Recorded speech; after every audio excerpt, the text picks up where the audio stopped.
सब जो जुल्म हो रहा है पैलेस्तीन के ऊपर, हम लोगों को इन सब चीज़ों की खुशी मनानी चाहिए। तो आप बोलेंगे ये मोहतरमा जो है पागल हो गई है, ये क्या बोल रही है, खुशी किस बात की मनाई जाए।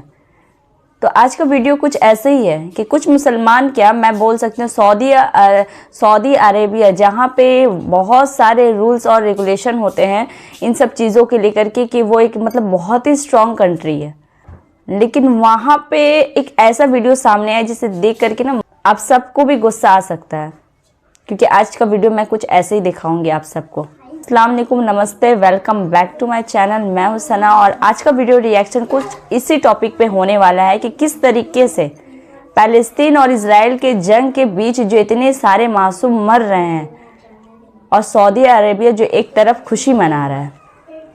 बहुत ही शॉकिंग वाली ये न्यूज़ है। चलिए वीडियो स्टार्ट करते हैं और खुद देखते हैं कि किस तरीके से वहाँ पे मतलब मासूम लोगों की जहाँ जान जा रही है और सऊदी अरेबिया अपनी बिजी है नाच गानों में। तो चलिए वीडियो देखते हैं। इसराइल की गजा में बमबारी से अब तक 8,000 से ज़्यादा फ़लस्तीनी शहीद हो चुके हैं। 20,000 इसराइली फ़ौज गजा के अंदर मुख्तलिफ जगहों से दाखिल हो चुकी है, जहां पर हमास की तरफ से इन्हें मुसलसल मज़ामत का सामना है, जिसकी वजह से कई इसराइली फौजी भी मारे जा चुके हैं। मगर इसराइली मीडिया इसे रिपोर्ट नहीं कर रहा, इसीलिए ग्राउंड ऑपरेशन की बजाय वो मुसलसल गजा पर रॉकेट बरसा रहा है। गजा की हालत बद से बदतर होती जा रही है और इसी दौरान यमन ने बाकायदा इसराइल पर रॉकेट बरसाकर इसके खिलाफ ऐलान जंग कर दिया है और धमकी दी है कि जब तक गजा के अंदर इसराइल अपनी दहशतगर्दी को बंद नहीं करता तब तक ये रॉकेट हमले मुसलसल जारी रहेंगे। इन हमलों से इसराइली फौज का अच्छा खासा नुकसान हुआ है और इसराइली तर्जुमान ने सोशल मीडिया पर अपनी आवाम से अपील की कि खुफिया होने की वजह से मैं वजाहत नहीं कर सकता, पर हमारे फौजियों का अच्छा खासा नुकसान हुआ है और हमारी आवाम से दुआओं की दरखास्त है। यानी अपनी शर्मिंदगी छुपाने के लिए ये नंबर्स छुपाए जा रहे हैं, जिसका सबूत ये वीडियो है जिसके अंदर ये देखा जा सकता है कि इसराइली कमांडर और फौजियों को हेलीकॉप्टर से हॉस्पिटल्स में शिफ्ट किया जा रहा है। इसराइल के शहर एलीत पर मौजूद बंदरगाह पर यमन की फौज ने रॉकेट फायर किए हैं, जो कि रेड सी से इसराइल को जोड़ती है। हालांकि यमन के हुसी बागी और फौज आपस में लड़ रही है, पर यमनी फौज के तर्जुमान का कहना है कि हमने ये हमला इसलिए किया क्योंकि हमारी आवाम ऐसा चाहती थी, जो कि बहुत ही अच्छी बात है, क्योंकि यही मकाम एक अवाम का होना चाहिए जो कि असल रियासत होते हैं। ईरान बाकायदा तौर पर इस जंग के अंदर कुछ इस तरह से शामिल है कि यमन के अंदर हुसी बागियों, लिबनान के अंदर हिजबुल्लाह और इराक के अंदर तमाम मुसल्लह ग्रुपों को वो सपोर्ट कर रहा है जो कि मुसलसल इसराइल पर हमले कर रहे हैं। इसके अलावा फ़लस्तीन के अंदर हमास को भी ईरान इनडायरेक्टली सपोर्ट कर रहा है। ईरान इस जंग के अंदर इनडायरेक्टली शामिल है और वो चाह कर भी इस जंग के अंदर डायरेक्टली शामिल नहीं हो सकता, क्योंकि अगर वो ऐसा करता है तो दुनिया के अंदर तीसरी आलमी जंग शुरू होने का खतरा है, इसीलिए वो मसलियत से काम ले रहा है। इसके अलावा रशिया और चाइना ने भी इसको मशवरा दिया है कि पहले इन मुल्कों से इनडायरेक्ट इसराइल पर हमले करवाए जाएं, ऐसे मुल्कों से जो कि पहले से खाना जंगी का शिकार हैं, यानी लीबिया, इराक और यमन वगैरह से। और अगर फिर भी इसराइल बाज ना आया तो हम बाकायदा तौर पर इस जंग के अंदर शामिल हो जाएंगे। जबकि दूसरी तरफ हमास के तर्जुमान का सोशल मीडिया पर यह बयान है कि हमने इसराइल की 20 फौजी गाड़ियों को तबाह कर दिया है, इनके कई फौजी मारे गए हैं। ये तो अभी शुरुआत है, क्योंकि अभी हमें बहुत कुछ करना है। हम गजा को इसराइली फौजियों का कब्रिस्तान बना देंगे। तुम जंग के 1 महीने के बाद अपना एक फौजी कैदी रिहा करवाने का झूठ बोलकर खुशियां मनाते रहो, लेकिन इस तरह से तो तुम्हें अपने 20 कैदियों को छुड़वाने के लिए 20 साल लगेंगे। याद रहे कि गजा पर जमीनी ऑपरेशन के दौरान इसराइली फौजियों ने एक फौजी कैदी को हमास से बाजियाब करवाने का दावा किया था, जिसे हमास ने झूठ कहकर पूरी दुनिया के सामने इनकी बेबसी का पोल खोल दिया है।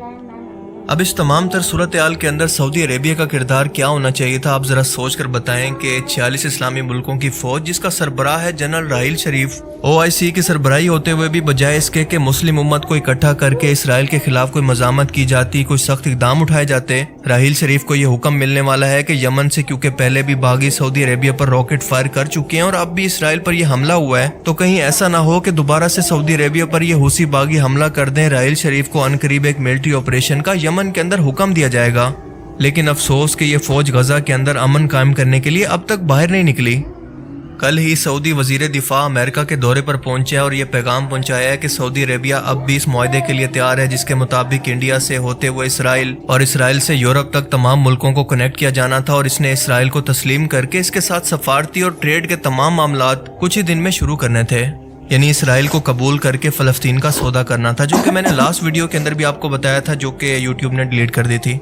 और बदले में अमेरिका को बस सऊदी अरेबिया को हर तरह के हमले से सिक्योरिटी फराहम करना थी। और अब तो ये मुआहदा इसलिए भी जरूरी हो गया है कि जब से हूसी बागियों ने इसराइल पर हमला किया है तो सऊदी अरेबिया के हुक्मरानों को बस अपनी फिक्र पड़ गई है कि कहीं उनका इक़्तिदार न छिन जाए। फिर चाहे इसके बदले में हमारे फलस्तीनी भाई मरते हैं तो मरते रहें, लेकिन हमारी तरक्की नहीं बंद होनी चाहिए। सऊदी अरेबिया के ये हुक्मरान इस हद तक गिर चुके हैं कि इस वक्त के अंदर भी इन्हें सिर्फ इसराइल के साथ डील और मुआहदा ही नजर आ रहा है। शर्म से डूब मरने का मकाम है।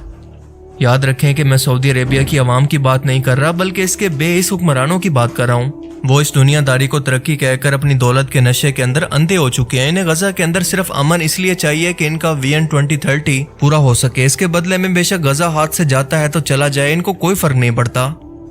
लेकिन याद रखें कि नेतन्याहू और ज़ोयनिस्ट का मानना है कि खुदा ने ग्रेटर इसराइल की सरजमीन हमें देने का वादा किया है, जो कि हम हासिल करने के बहुत करीब हैं। वो ग्रेटर इसराइल जिसमें सऊदी अरेबिया का बहुत सारा हिस्सा भी शामिल है, जिसका मतलब है कि सऊदी अरेबिया भी अनकरीब फलस्तीन के बाद इन यहूदी ज़ोयनिस्ट की साजिशों का मरकज बनने वाला है।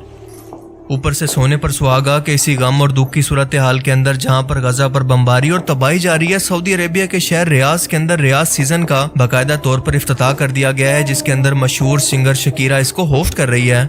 रियाज सीजन को सऊदी एंटरटेनमेंट अथॉरिटी हर साल ऑर्गेनाइज करवाती है, जिसके अंदर दुनिया भर के celebrities, controversial singers, actors, models और एक्टर्स शामिल होते हैं। हर साल हमें इस तरह के इवेंट्स के अंदर बेहयाई, फाशी, इस मुकद्दस सरजमीन और दीन इस्लाम का मजाक बनता हुआ दिखता है।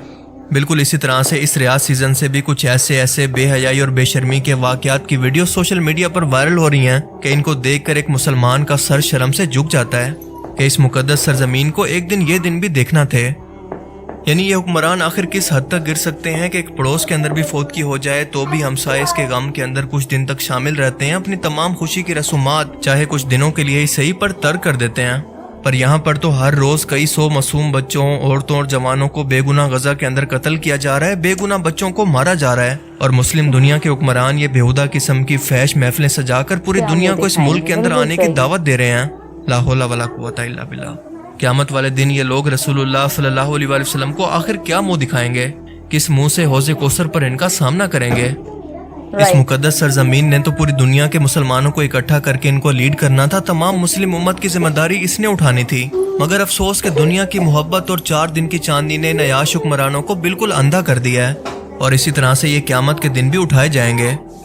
अल्लाह ताला से दुआ है कि वो मजलूम फ़लस्तीनियों की गैबी तौर पर मदद फरमाए और इन मुस्लिम हुक्मरानों को थोड़ी सी गैरत अता फरमाए। बाकी आप इस बारे में क्या सोचते हैं, अपनी कीमती राय का इजहार कमेंट सेक्शन में ज़रूर करें। I will see you in the next video. Thanks for watching this video. अल्लाह हाफिज़।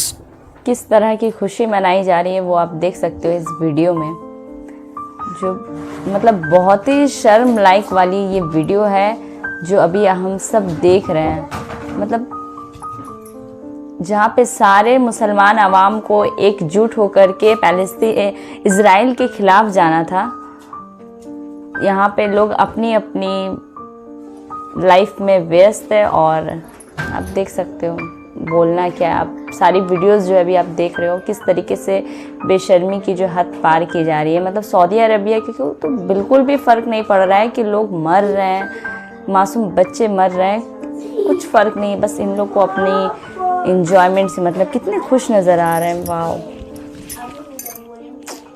आज का वीडियो रिएक्शन कुछ यही था। इसी वीडियो पे जो काफ़ी ज़्यादा देख करके जो मुझे मतलब खुद ख़राब लग रहा है कि ये क्या हो रहा है।